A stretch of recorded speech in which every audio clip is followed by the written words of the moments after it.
everyone, welcome to English and Law classes. Myself Dr. Vandana Shukla and today is my law class.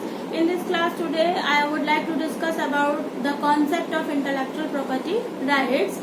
अब जब बात कर रही हूँ इंटेलेक्चुअल प्रॉपर्टी राइट्स के कॉन्सेप्ट की, तो मैं थोड़ा सा अपनी पिछले वीडियो के बारे में बता देती हूँ कि मैंने उसमें ऑलरेडी डिस्कस किया हुआ है कि इंटेलेक्चुअल प्रॉपर्टी राइट्स क्या है, इंटेलेक्चुअल प्रॉपर्टी क्या है, इंटेलेक्चुअल प्रॉपर्टी कैसे प्रॉपर्टी से डिफरेंट है, इंटेलेक्चुअल प्रॉपर्टी के अंतर्गत कौन कौन सी प्रॉपर्टीज आती हैं, इंडस्ट्रियल प्रॉपर्टीज क्या है, आर्टिस्टिक और लिटरेरी वर्क्स क्या है, इंटेलेक्चुअल प्रॉपर्टी राइट्स की इतनी अधिक इम्पोर्टेंस आजकल के समय में क्यों बढ़ गई है। तो इन सभी चीज़ों पे मैंने पिछले वीडियो में डिस्कस किया है। अगर आप इसको डिस्क्रिप्टिव वे में देखना चाहते हैं तो मेरे पिछले वीडियो को देख सकते हैं। तो आज के वीडियो में हम बात करेंगे इंटेलेक्चुअल प्रॉपर्टी राइट के कॉन्सेप्ट के संदर्भ में। तो जब हम बात करते हैं कॉन्सेप्ट की, तो हमारे दिमाग में सबसे पहले दो क्वेश्चन आते हैं हमारे माइंड में कि कॉन्सेप्ट या तो किसी भी चीज का कॉन्सेप्ट नया होगा या तो पुराना होगा। जब ये दोनों चीजों पे सोचेंगे तो हम नए और पुराने का अनुमान किस पे लगाते हैं कि वो कहाँ से चल रहा है, मीन्स कौन सी शताब्दी से चल रहा है, कौन से साल से चल रहा है। ये चीजें ही क्लियर करती है कि कॉन्सेप्ट पुराना है या कॉन्सेप्ट नया है किसी भी चीज का। तो जब हम इंटेलेक्चुअल प्रॉपर्टी राइट के कॉन्सेप्ट की बात करें तो मैंने जहां तक जाना तो ये कॉन्सेप्ट एक नया कॉन्सेप्ट नहीं है। क्यों नहीं है, अब ये देखना होगा। तो सबसे पहले एक चीज बताना चाहूंगी, सबसे पहले जब रेनेसां पीरियड था, रेनेसां का जो टाइम था, पुनर्जागरण का समय था, उस समय नॉर्दर्न इटली को जो है वो इंटेलेक्चुअल प्रॉपर्टी सिस्टम का एक क्रेडल कहा गया। Means these types of rights which were related to intellectual property had started from Italy. So Italy में 1474 में एक वेनेशियन लॉ आया जिसके थ्रू सबसे पहले एक व्यक्ति को उसके इन्वेंशन पर पर्सनली पेटेंट दिया गया, पेटेंट अवार्ड किया गया, पेटेंट प्रोवाइड किया गया, जिससे कि वो अपनी उस इन्वेंशन को एक्सक्लूसिवली एंजॉय कर पाए। मीन्स ये स्टार्ट हो गया इटली में पेटेंट के थ्रू इंटेलेक्चुअल प्रॉपर्टी राइट्स की शुरुआत हो गई थी। कहने का मतलब ये है कि शुरुआत हो गई थी, लेकिन ये बहुत सिस्टमैटिक नहीं था, केवल पेटेंट दिया गया था कि हाँ ये चीज जो है इस व्यक्ति ने इन्वेंट की है। दूसरी तरफ उससे भी पहले 1450 के आसपास वर्ल्ड में पहली बार origin of first copyright system हो गया था। कैसे हो गया था कि 1450 में जब प्रिंटिंग प्रेस का आविष्कार हुआ, प्रिंटिंग प्रेस का इन्वेंशन हुआ जोहान्स गुटेनबर्ग के द्वारा, तो आप समझ सकते हैं कि जब प्रिंटिंग प्रेस नहीं थी, मींस जो छापे खाने की मशीन जिसपे छपाई होती है, बुक्स पब्लिश होती हैं, वो नहीं थी, तो पहले जो बुक्स लिखी जाती थी वो बहुत कम लोग लिखते होंगे और उन बुक्स को पढ़ने वाले भी कम रहते होंगे और उन पे ज्यादा मेहनत होती होगी, क्योंकि हाथ से लिखने में मैन्युस्क्रिप्ट मेहनत ज्यादा पड़ेगी। दूसरी चीज वो कॉस्टली भी होती थी। लेकिन जैसे ही 1450 में प्रिंटिंग प्रेस का आविष्कार हुआ, बुक्स का पब्लिकेशन एकदम बढ़ गया। तो बुक्स का पब्लिकेशन जब बढ़ा होगा तो ये डेफिनेटली एक प्रकार का एक मन में फियर, डर आ गया होगा। जो भी लोग बुक्स लिख रहे होंगे, राइटर्स और पोएट्स, उनको लगा होगा कि कहीं मेरी बुक को कोई और कॉपी ना कर ले, कहीं मेरे थॉट्स को कोई और चुरा ना ले। तो इस सब से बचने के लिए पहली बार कॉपीराइट सिस्टम जो है वर्ल्ड में आ गया, कॉपीराइट सिस्टम दिया गया। लेकिन यहाँ पर 1450 में कॉपीराइट मिल गया था, 1474 के आसपास पेटेंट इंडिविजुअल को इटली वेनेशियन लॉ के थ्रू इटली में दिया गया था। लेकिन फिर भी ये सब जो इंटेलेक्चुअल प्रॉपर्टी राइट्स डेवलप हो रहे थे, ये पूरे शेप में नहीं थे।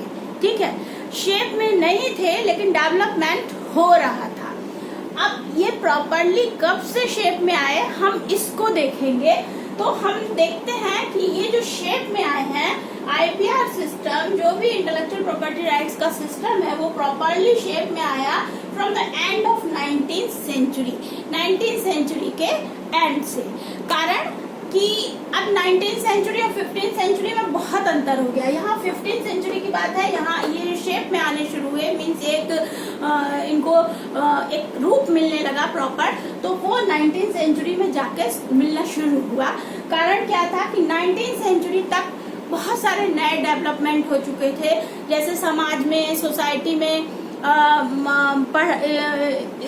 एजुकेशन का स्टैंडर्ड बढ़ गया था, रेलवे नेटवर्क बहुत ज़्यादा डेवलप हो गया था, इंडस्ट्रियल रेवोल्यूशन ऑलरेडी हो चुकी थी, बहुत सभी देश लगातार प्रोग्रेस कर रहे थे, लगातार नई नई चीज़ों के इन्वेंशन हो रहे थे।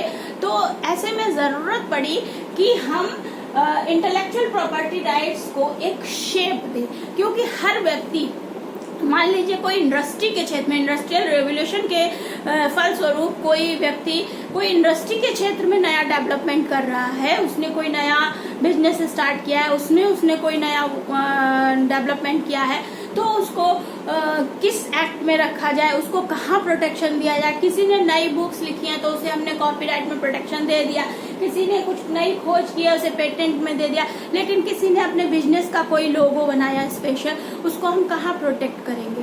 किसी ने कोई ज्योग्राफिकल इंडिकेशन से रिलेटेड कोई नया कुछ नया ढूंढा है, कुछ नया किया है, तो उसको हम कहाँ प्रोटेक्ट करेंगे। ये सारे सवाल उठ रहे थे, क्योंकि डेवलपमेंट हो रहा था और प्रोटेक्शन सभी चाहते हैं अपनी चीजों के लिए। तो इसलिए 19th सेंचुरी के लास्ट तक आते आते इंटेलेक्चुअल प्रॉपर्टी राइट्स एक शेप में आना स्टार्ट हो गए। और कैसे शेप में आए, इस पे बात करें, सबसे पहले आई Paris convention. Paris convention in 1883। अब पेरिस कन्वेंशन सबसे पहले हुई 1883 में, और दिस कन्वेंशन वाज मेनली, मतलब जो रिलेटेड थी, उसका मेन इशू था इंडस्ट्रियल प्रॉपर्टी। कारण क्या था कि 19th सेंचुरी में ऑलरेडी बता चुकी हूँ कि 19th सेंचुरी तक इंडस्ट्रियल डेवलपमेंट बहुत ज्यादा हो रहा था, बहुत नए नए बिजनेस स्टार्ट हो गए थे, बहुत सारी नई चीजें एग्जिस्ट कर रही थी। तो उनको सुरक्षा देने के लिए, इंडस्ट्रियल प्रॉपर्टी को सुरक्षा देने के लिए 1883 में जो हमारा हुआ पेरिस कन्वेंशन हुआ, और पेरिस कन्वेंशन के थ्रू इंडस्ट्रियल प्रॉपर्टीज को सुरक्षित रखने के लिए रूल्स एंड रेगुलेशंस बनाए गए। दूसरा, फिर उसी के 3 साल के बाद बर्न कन्वेंशन हुआ, और बर्न कन्वेंशन में किस चीज को प्रोटेक्शन दिया गया कि protection of literary and artistic works को। और बर्न कन्वेंशन कब हुआ, 1886 में, मीन्स 1886 में बर्न कन्वेंशन हुआ, और उसमें मेनली जो प्रोटेक्शन की बात की गई वो लिटरेरी और आर्टिस्टिक वर्क्स के बारे में की गई। लिटरेरी और आर्टिस्टिक वर्क्स क्या हैं और इनको हम कैसे डिफाइन करेंगे, इसके बारे में अगर आप जानना चाहते हैं तो मेरा पिछला वीडियो देखिए। और लिटरेरी और आर्टिस्टिक वर्क से रिलेटेड जो उनके प्रोटेक्शन के लिए जो एक्ट्स बने, जो रूल्स रेगुलेशंस बने, वो 1886 में बर्न कन्वेंशन में बने। मीन्स लिटरेरी और आर्टिस्टिक वर्क्स जो थे वो शेप में आने लगे, उनको कैसे हमें प्रोटेक्ट करना है, कहाँ प्रोटेक्ट करना है, ये क्लियर होने लगा। 1883 में पेरिस कन्वेंशन के थ्रू इंडस्ट्रियल प्रॉपर्टीज को कैसे हमें सुरक्षित करना है, वो पेरिस कन्वेंशन के थ्रू क्लियर हुआ। तो इस तरह से ये जो था कॉन्सेप्ट इंटेलेक्चुअल प्रॉपर्टी राइट का धीरे धीरे 1450 से स्टार्ट हुआ और 1886 तक आ गया। और आजकल के समय की बात करें तो आजकल ये इतना डेवलपिंग फील्ड है, एक बहुत ज्यादा डेवलपमेंट इसमें हो रहे हैं, नए नए राइट्स, नई नई चीजें इंटेलेक्चुअल प्रॉपर्टीज में शामिल हो रही हैं। इंटेलेक्चुअल प्रॉपर्टी राइट्स का एरिया इतना डेवलप हो गया है, इतना बढ़ गया है कि इसमें हर दिन कुछ ना कुछ नया हो रहा है। तो ये बहुत जरूरी है कि हम ये जाने कि इंटेलेक्चुअल प्रॉपर्टी राइट्स का कॉन्सेप्ट कैसे डेवलप हुआ और कैसे ये लगातार प्रगति कर रहा है, लगातार इसका डेवलपमेंट हो रहा है। तो आज के वीडियो में इतना ही, और अगर आपको मेरा वीडियो पसंद आता है तो इसको कृपया लाइक करें, सब्सक्राइब करें, और आज आगे के लिए हम फिर जल्दी ही मिलेंगे। Bye bye, thank you.